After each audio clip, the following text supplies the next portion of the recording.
Hello বন্ধুরা, কেমন আছেন? আশা করছি সবাই ভালো আছেন। আমি মৌসুমি, আমার একটি ছোট্ট ব্লগ চ্যানেলে আপনাদের সকলকে স্বাগত জানাই।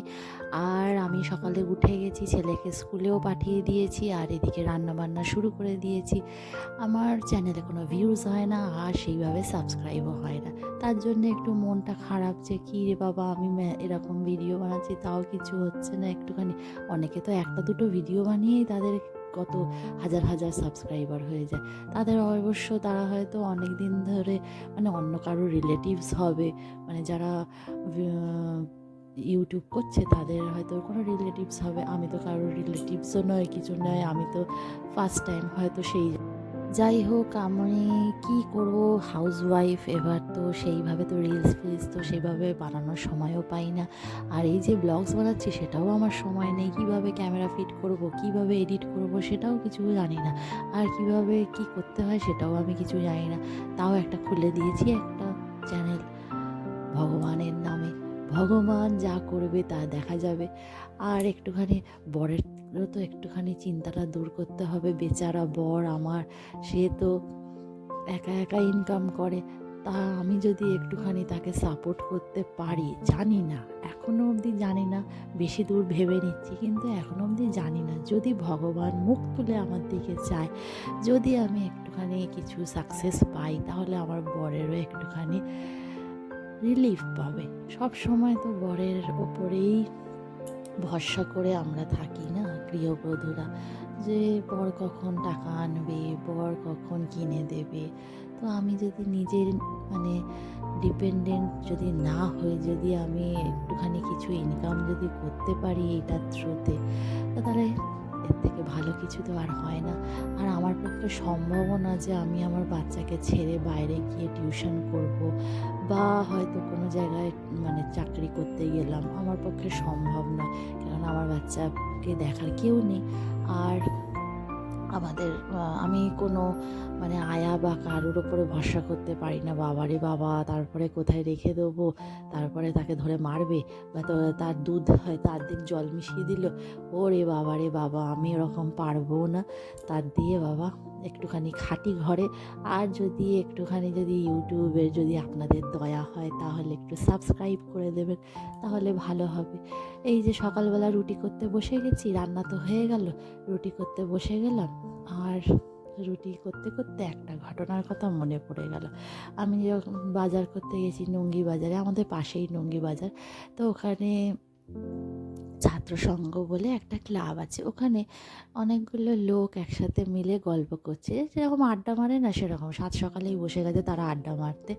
তো যাই হোক, আড্ডা মারছে, তাদের অনেক সময় আছে, সকালবেলা আড্ডা মারছে। তো ওখানে বলছে যে আজকালকার বউরা আর রুটি বানায় না, গতর খরচা হবে, কোথায় তাদের কষ্ট হবে, এমনিতেও বাজারে সব আনাজ কেটে কেটে বিক্রি হচ্ছে, তারা গিয়ে কোনো মতে রান্নাটা করলেই বাঁচে। তো তারপরে বলছে কি যে একদিকে ভালোই, 3.5 টাকা দিয়ে রুটি কিনে খেয়ে নিলাম, ব্যাস হয়ে গেল। কিন্তু আপনারাই বলুন তো, সেই রুটির কোয়ালিটি কি সত্যিই ভালো? আপনারা নিজেরা বলুন তো, যে সেই কোয়ালিটি আর বাড়ির তৈরি রুটি, সেটা কি একই রকম হলো? সেইগুলো আরও পাতলা পাতলা হয়, আর কাঁচা কাঁচা থাকে, আমি দেখেছি। আর তারপরে সবথেকে বড় কথা হচ্ছে যে তারা ভালো করে হাত ধোয় কিনা। আটাটা মাখছে যে হাত দিয়ে, দুটো হাত দিয়ে তারা মাখবে নিশ্চয়ই, এত আটা তো একটা হাত দিয়ে তো মাখবে না, দুটো হাত কি পরিষ্কার করে তারা ধোয়? আর কি ভালো জল দেয়, ভালো আটা, কোয়ালিটিটা কি ভালো আটার কোয়ালিটি?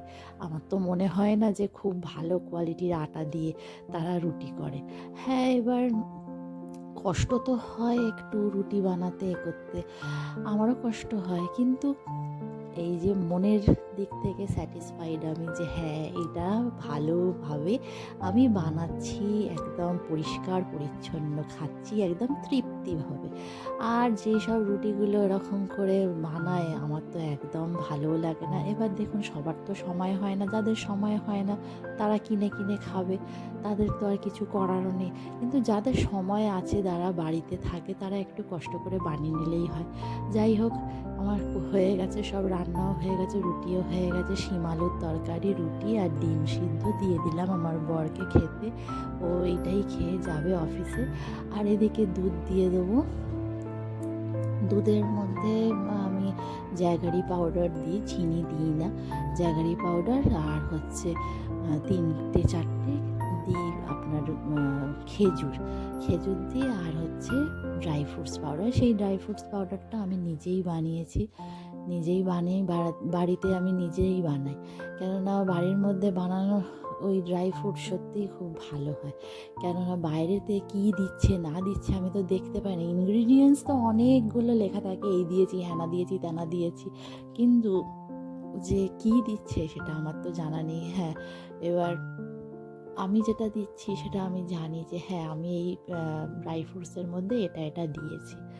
তো মনের দিক থেকেও আমি স্যাটিসফাইড যে হ্যাঁ আমার এটা খেয়ে কারোর শরীর খারাপও হবে না, ক্ষতি হবে না, লাভ হবে তবু ক্ষতি হবে না।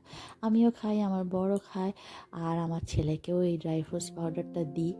তো এদিকে দেখুন আমার টিফিন নিয়েও আমি চলে এসেছি, রুটি, শিম আলুর তরকারি আর ডিম, একই, বড় যা খেয়েছে তাই আমিও খাবো। আর এদিকে টিফিন দিয়ে দিয়েছি পাবদা মাছ আর হচ্ছে লাউয়ের মাথা দিয়ে ঘন্ট, আর এই সব টিফিন নিয়ে যাবে। আর ওদিকে চিপস একটুখানি দিয়েছি, একটু বসে বসে কাজ করতে করতে খাবে, বিস্কুটও দিয়ে দিই। আর একটা ফল তো মাস্ট। এদিকে আমার জামা কাপড় কাচাও হয়ে গেছে, সব কাজ সেরেই তারপরে ছেলেকে আনতে যাই। আর ওদিকে ট্রেন ঢুকছে নঙ্গিতে, আর বেরিয়ে পড়েছি আমি এখানে ছেলেকে আনতে। এই অটো পাচ্ছি না, অটো কতবার ধরে বলছি অটোকে, সেই অটো আর মোল্লার ঘাটে যাবে না, মোল্লার গেটে না যাবে না, কেননা ওদিকে কেন যেতে চায় না কে জানে। আর এদিকে আমি বাসে উঠে পড়েছি, বাসের মধ্যে উঠে যাচ্ছি। একদিকে ভালো, অটোতে 15 টাকা, আর বাসে উঠলে আমার 10 টাকা, তার থেকে আমার 5 টাকা বেঁচে গেল।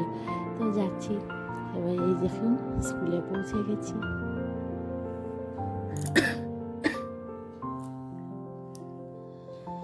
প্রথমে স্কুলের বাসগুলোকে আগে ছাড়ে, তারপরে প্রাইভেটে যারা যায় তাদেরকে আর কি ছাড়ে।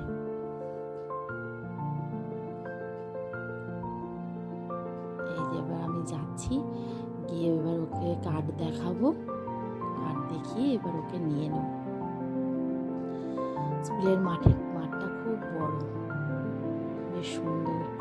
স্কুলে যখন ভর্তি করি ওইখানে স্লিপ দেখেছি যে হ্যাঁ আমার ছেলে খেলতে পারবে একটুখানি, ওর তো খেলার জায়গা নেই, তাই জন্য এখানে স্কুলের মধ্যে একটুখানি খেলবে।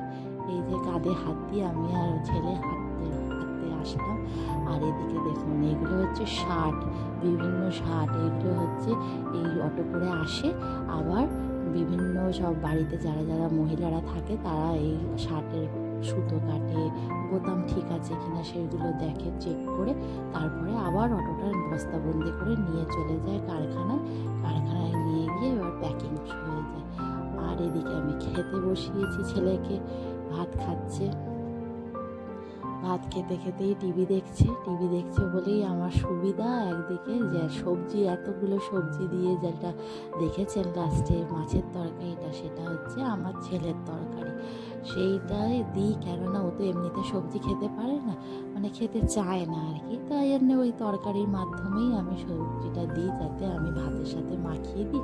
আর ও ওদিকে টিভির দিকে হাঁ করে তাকিয়ে থাকুক, আর এদিকে সবজিটাও ওর খাওয়া হয়ে যাবে। তো এদিকে আমি খাইয়ে নিচ্ছি ওকে, আর ও দেখুন না মুখ নাড়ছে আর ওদিকে হাঁ করে তাকিয়ে আছে, একবার তাকাচ্ছে, তাকাবে না। এবারে দেখুন না এই ক্যামেরার দিকে এবার চোখ পড়েছে, আর হাসি কি দেখুন না, এত সমস্যা করে না খাবার সময়, খুব দুষ্টু, হাতে পায়ে দুষ্টু, আর কথা তো একদম মুখে একেবারে লেগে রয়েছে, একদম কথা কি অ্যান্সার রেডি, ওর যা বলবেন তাই অ্যান্সার ফাটাফাট দিয়ে দেবে একেবারে। খাওয়া দাওয়া হয়ে গেছে, এই দেখুন বাইরে মা কতগুলো হনুমান বসে রয়েছে, নঙ্গিতে সারাক্ষণই হনুমান ঘোরে, রাত্রেবেলাও দেখি যে হনুমান ঘুরছে।